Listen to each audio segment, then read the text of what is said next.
How do I lose weight fast for summer?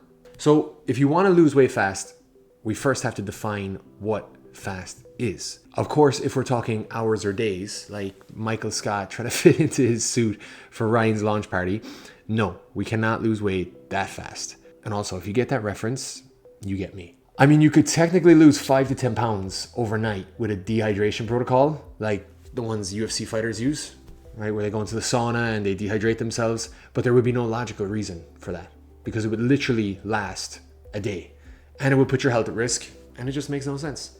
So we're likely talking weeks, correct? Okay.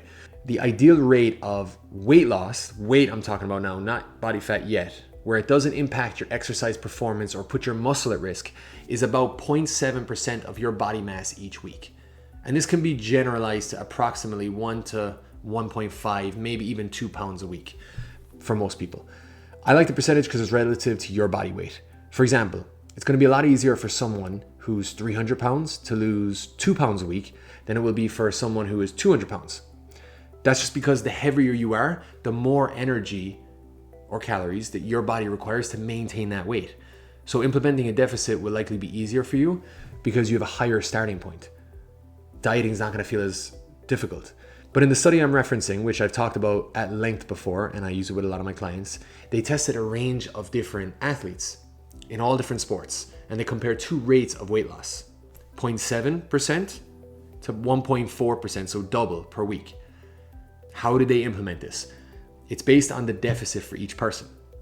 For example, if I want to lose a pound of weight, and hoping most of that is body fat, 1 pound of body fat roughly equates to around 3,500 calories. Splitting that 3,500 calories over 7 days comes out at 500 calories a day. That's the deficit you need to achieve that rate of weight loss.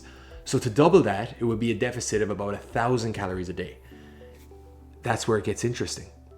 It seems at that point, the bargain is not worth the price for the higher deficit because your performance, strength, and muscle mass can come under fire because your body just won't be happy with that amount of energy restriction. So in that study I'm mentioning, and I'll link it down below, they found that among athletes that adopted the 0.7% loss per week, of course, it took a little longer, a good amount longer for them to get to the goal weight because that was the goal, to get to a goal weight. But they maintained and even improved some strength markers while also maintaining muscle mass. So all in all, here's my recommendation, right? Step-by-step process. Calculate your overall weight loss goal. Let's say it's 20 pounds overall, right? 20 pounds, I'd be at my ideal weight. Now divide that by 1 pound because that's the rough goal we're aiming for each week. That comes out to 20 weeks. 20 divided by 1 is 20. I didn't have to say all that. I do not recommend you do a straight 20-week fat loss diet to lose those 20 pounds.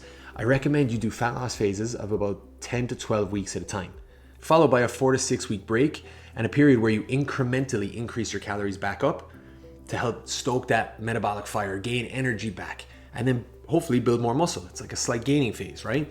So you would need about 2 of these phases to get to that 20-pound weight loss goal. That's a long time, and I hear you, it might not be in time for summer, but I ask you, what's the rush? We want to have a beach body, we're going on holidays, but like, who the fuck cares? Honestly, who cares?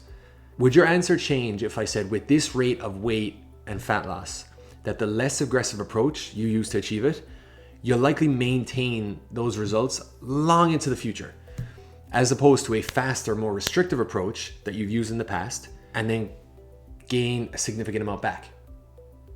That's the kind of yo-yo dieting trend, right?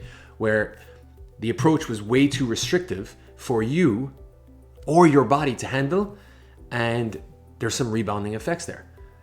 So take it slow, aim for about 1 pound a week for most people. If you're on the heavier side, 250 pounds or more, you can aim for 1.5 to 2 pounds initially. As you get deeper into the fat loss, it's going to become more and more difficult, of course, because you're getting lower, and to keep producing the weight loss, you have to go lower and lower from the maintenance calories you need. There's literally less of you, to put it simply, right? There's less of you, so you need less calories to maintain. And then if you're, around that 200 mark, a little bit more, a little bit less, you're aiming for I honestly, with a lot of my clients, I aim for a half a pound a week. Up to a pound is fine, again, initially, but as you get deeper and deeper into it, you have to think, I have to pull back on the reins a little bit. I have to relax and be a bit more patient. And that's your key to success. That's the video. I'll see you on the next one. I hope you enjoyed it. If you haven't already, subscribe for more of these.